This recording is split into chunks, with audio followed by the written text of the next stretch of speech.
Welcome back, YouTube. I'm here today making a different kind of video.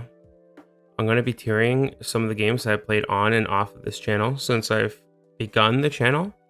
I'd like to make a series out of this, so, in maybe another year or two, I'll do another one. I've had the benefit of getting to try to play a lot of games that I wouldn't usually have because of the channel, because, I'm entertaining, but also just a lot of gracious people have gifted me games and I've gotten to try out a lot of cool stuff and I've gotten to play a lot of really good games. And that's why I want to talk about it. I'm going to go ahead and get started here. This one is not going to be very contentious. Star Wars Battlefront 2. So I got to play this recently. I had never played it before. I'd seen a little bit of gameplay. Like everyone else on Earth, I played the original Battlefront 2 and really liked it when I was a kid.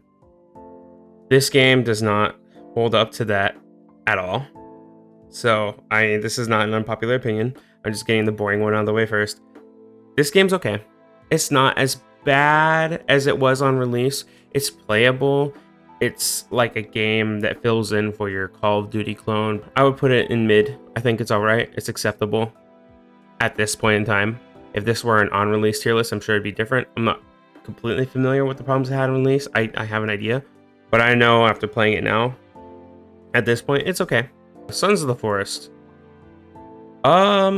This one is actually really interesting. I think I'm gonna put it in the decent tier. Sons of the Forest was a really fun game. I think it has a lot of potential. It's still in early access, which is kind of why I'm putting it in decent tier. Not because it's in early access, but because it was a good game. I recommend giving it a shot, but it doesn't feel complete at this current moment in time. And I think it could easily move up on this tier list if something changed, like if it continues getting updates, and it has been. The developers are super on point. They do an update like almost every week. It's actually really impressive for an early access game.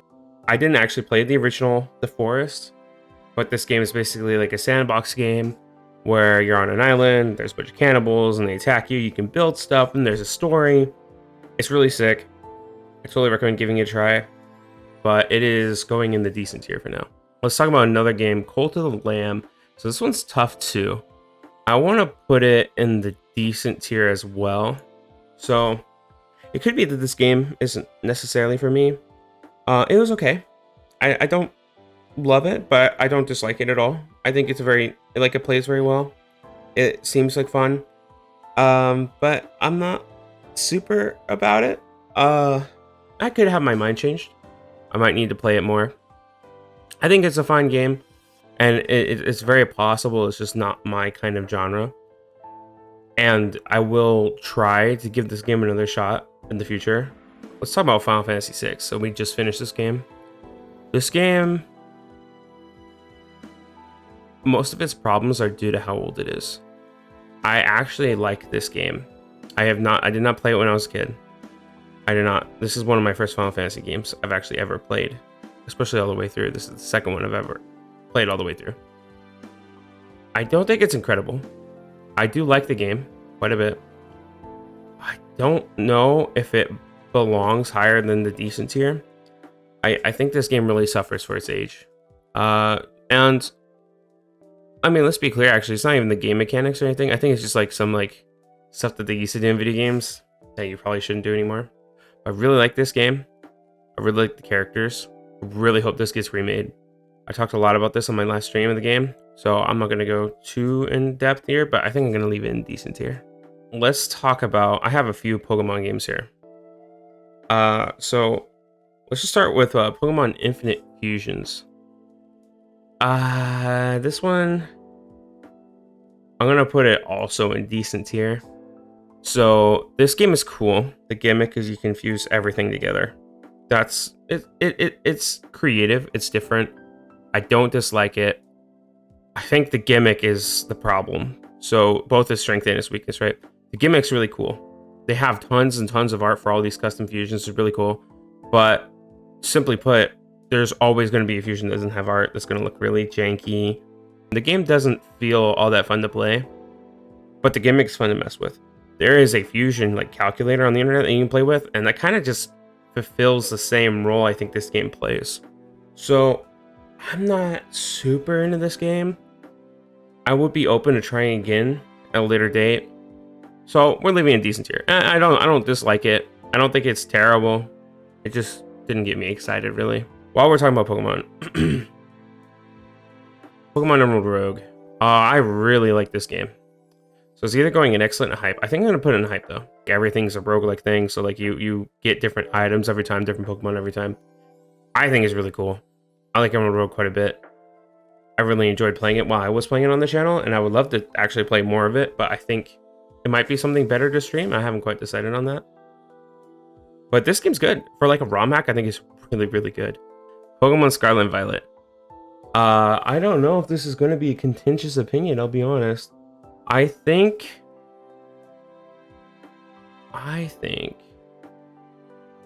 it belongs about here. I don't think this game was super exceptional. For a main series game, it's not very impressive.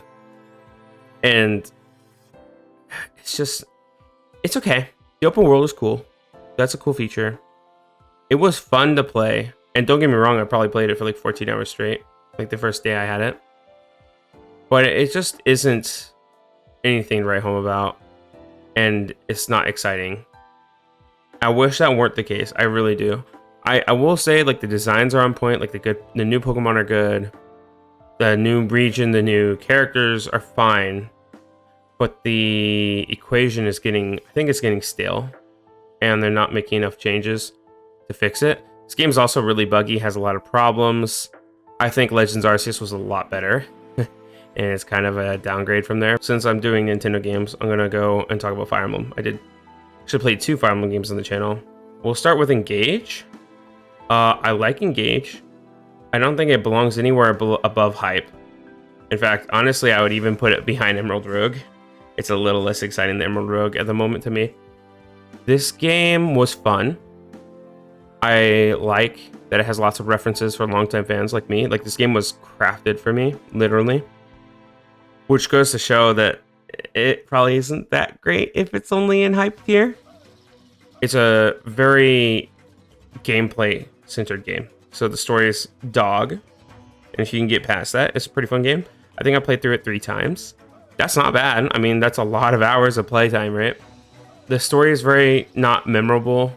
And I think the class system isn't very solid, which kind of makes the game less replayable. It kind of encourages you to build comps a certain way. There's a lot of imbalances in the game that make it a little bit less fun than it could have been. And I think it's unfortunate, but it was decent. Like, the system's really good. Now, if it like had a good story to go along, I think it would definitely put it up a tier, like easily, right? But unfortunately, this is where it's going for now. Mystery and the Emblem is the one we're talking about now. You know, I hated on this game a lot. Where do I want to put it? I think it's okay. So, it's going to end up at the bottom of this tier list, I think. And that's okay. I'm not a fan of this game. I wouldn't recommend it to literally anyone that isn't like a speedrunner or isn't like someone who really enjoys like LTC runs. It doesn't really feel like a Fire Emblem game, really. I'm not, just not a fan of it. I would consider going back and playing it on lower difficulty and seeing if that's more fun, but even then, like, the map design isn't great. All the characters are the same. Like, they really don't stand out. There's so many playable characters, and it's not a good thing in this case. They don't have personalities, they're not interesting.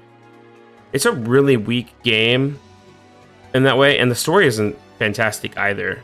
Let's talk about Resident Evil 2. This one is a tough one. I think this game is pretty solid. I think I'm gonna put it in the excellent tier. I think it's really good. I really enjoy playing this game.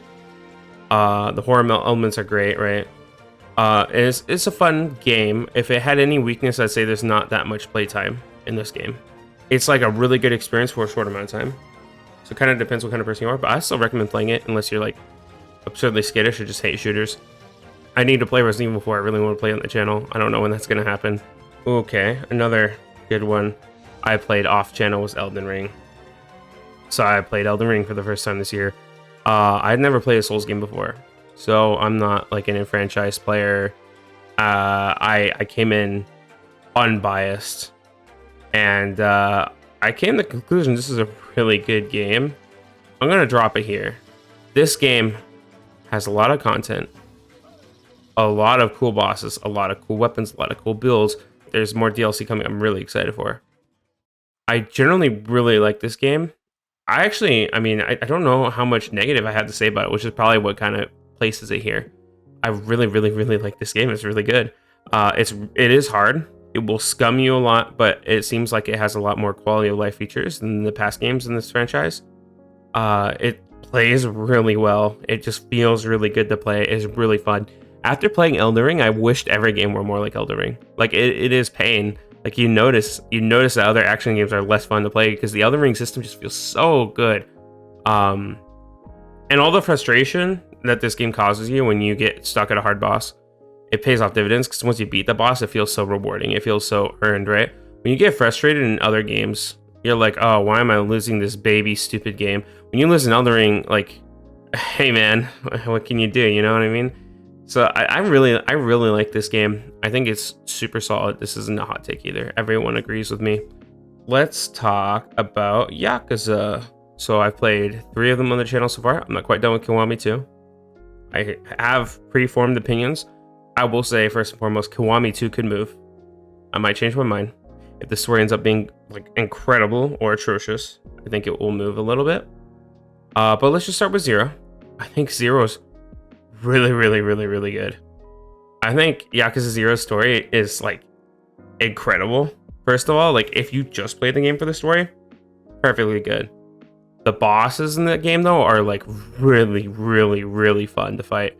Now, they also are super frustrating and some of them are kind of BS, but you can get good enough at the game to beat them, and I kind of like come to the conclusion that it's 100% skill and there's nothing like necessarily unreasonable. It's just the difficulty curve is a little funky, and I actually would be surprised if another Yakuza game tops it. We can talk about Kiwami. Kiwami is okay. Yeah, maybe right here. Everything is a little bit of a downgrade from 0, if we're being honest. Nothing is quite as smooth or as nice as 0, and the getting rid of the fighting style has made it a lot less interesting, unfortunately. This game is alright, and the story is a little bit all over the place. Not bad, not great. That's kind of where I'm at with that. Now, Kiwami 2 I've been really enjoying. I definitely wouldn't put it on the same level as 0, so I'm thinking I will put it here. I do really like this game so far. It's really fun. It is way better than Kiwami 1. Although at the moment the story doesn't compare to 0.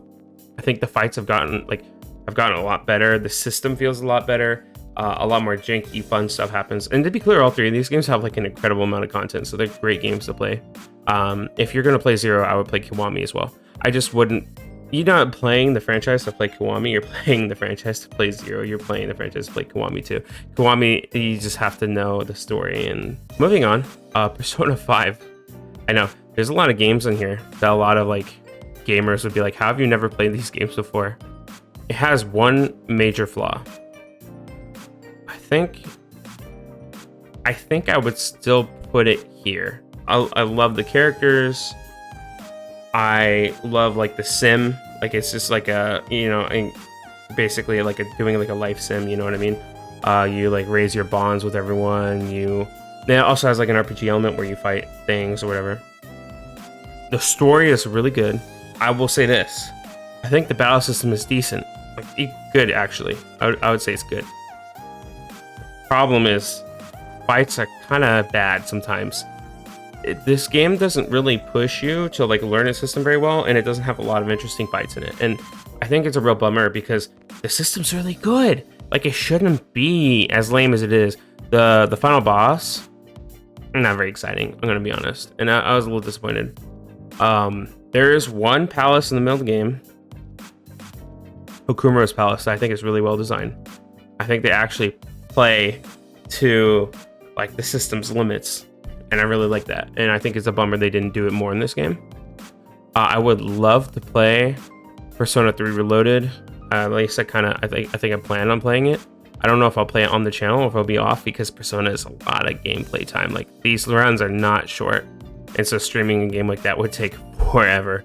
But this is a really good game. I really like the design of the game. I like the colors. I love, like, it's a really good game. I really highly recommend it. And don't let like the one flaw make you not play the game, because I still think it's really good. I have one more game. Admittedly, I'm not done with this game yet, but I feel very good about this game. I think it's very good. It's Baldur's Gate 3. Okay, this is not a hot take either, but this game is really good, and I feel pretty confident putting here. It has so much content. This game it seems to be loved by its developers, and developers seem to love the players. I like appreciate the way they treat this game. It's very exciting to have a game like this. It reminds me a lot of Skyrim, in the way that it feels like a cultural phenomenon, like it's setting a new standard for what games need to be. And Elden Ring's not altogether different either, which is why they're right next to each other. I think they're both really, really, really good. Baldur's Gate has been incredible so far. I like the characters. I like the storytelling. I haven't gotten to the end yet, so I don't know if the ending's good or bad. But I can say, even if the ending is atrocious, I'm pretty sure the game would still be worth playing and still be really fun to play up to this point. If you like D&D, you'll love this game. If you like strategy games, you'll love this game. If you like story-based games, you'll love this game. Regardless, you made it this far. Thanks so much for watching. I hope you enjoyed this tier list. Like I said, I want to make this into a series. I want to do more than one of these, so hopefully in about a year's time I'll do another one, and I'll have hopefully about as many games to put on it. We'll see. But I'll keep trying to try out new things and try different games and put my opinion on the internet, because I guess that's cool. If you haven't already, please like and subscribe to the channel. Really appreciate that. It helps out a lot. Over 56% of my viewers aren't subscribed. Haha, y'all heard that before? Yeah, I'm sure. Anyway, thank you so much for watching, guys. I'll catch y'all on the next one.